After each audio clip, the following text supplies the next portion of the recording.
एक नगर में प्रतिष्ठित व्यापारी रहते थे जिन्हें बहुत समय बाद एक पुत्र की प्राप्ति हुई। उसका नाम चंद्रकांत रखा गया था। चंद्रकांत घर में सभी का दुलारा था।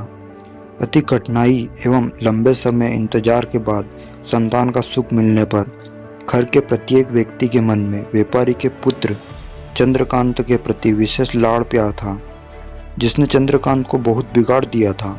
घर में किसी भी बात का अभाव नहीं था। चंद्रकांत की मांग से पहले ही उसकी सभी इच्छाएं पूरी कर दी जाती थी। शायद इसी के कारण चंद्रकांत को ना सुनने की आदत नहीं थी और ना ही मेहनत के महत्व का आभास था। चंद्रकांत ने जीवन में कभी अभाव नहीं देखा था, इसलिए उसका नज़रिया जीवन के प्रति बहुत अलग था और वहाँ व्यापारी ने कड़ी मेहनत से अपना व्यापार बनाया था। ढलती उम्र के साथ व्यापारी को अपने कारोबार के प्रति चिंता होने लगी थी। व्यापारी को चंद्रकांत के व्यवहार से प्रत्यक्ष था कि उसके पुत्र को मेहनत के फल का महत्व नहीं पता। उसे आभास हो चुका था कि उसके लाड़ प्यार ने चंद्रकांत को जीवन की वास्तविकता और जीवन में मेहनत के महत्व से बहुत दूर कर दिया है। गहन चिंतन के बाद व्यापारी ने निश्चय किया कि वो चंद्रकांत को मेहनत के फल का महत्व स्वयं सिखाएगा, चाहे उसके लिए उसे कठोरी क्यों न बनना पड़े। व्यापारी ने चंद्रकांत को अपने पास बुलाया और बहुत ही तीखे स्वर में उससे बात की। उसने कहा कि तुम्हारा मेरे परिवार में कोई अस्तित्व नहीं है, तुमने मेरे कारोबार में कोई योगदान नहीं दिया और इसीलिए मैं चाहता हूँ कि तुम अपनी मेहनत से धन कमाओ, तभी तुम्हें तुम्हारे धन के मुताबिक 2 वक्त का खाना दिया जाएगा। यहाँ सुनकर चंद्रकांत को ज़्यादा कोई फर्क नहीं पड़ा। उसने उसी क्षण भर का गुस्सा समझ लिया, लेकिन व्यापारी ने भी ठान रखी थी। उसने घर के सभी सदस्यों को आदेश दिया कि कोई चंद्रकांत की मदद नहीं करेगा और ना ही उसे बिना धन के भोजन दिया जाएगा।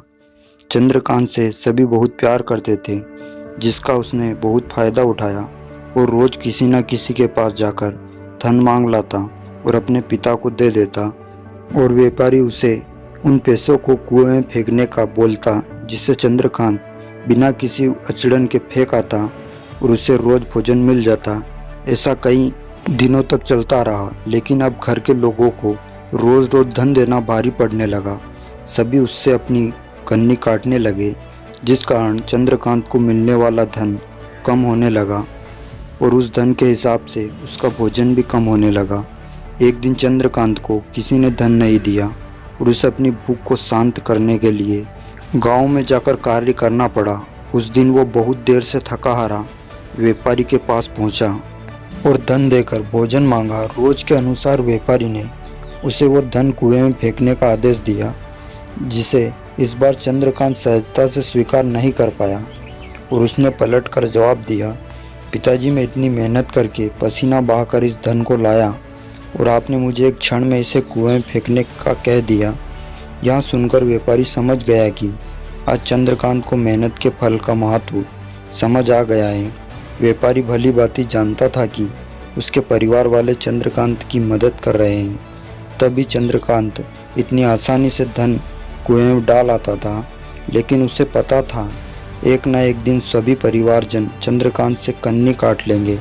उस दिन चंद्रकांत के पास कोई विकल्प शेष नहीं होगा। व्यापारी ने चंद्रकांत को गले लगा लिया और अपना सारा कारोबार उसे सौंप दिया। इस कहानी से हमें यहाँ शिक्षा मिलती है कि आज के समय में उच्च वर्ग के परिवार की संतानों को मेहनत के फल का महत्व पता नहीं होता और ऐसे में यहाँ दायित्व उनके माता पिता का होता है कि वो अपने बच्चों को जीवन की वास्तविकता से अवगत कराए। लक्ष्मी उसी घर में आती है जहाँ उसका सम्मान होता है।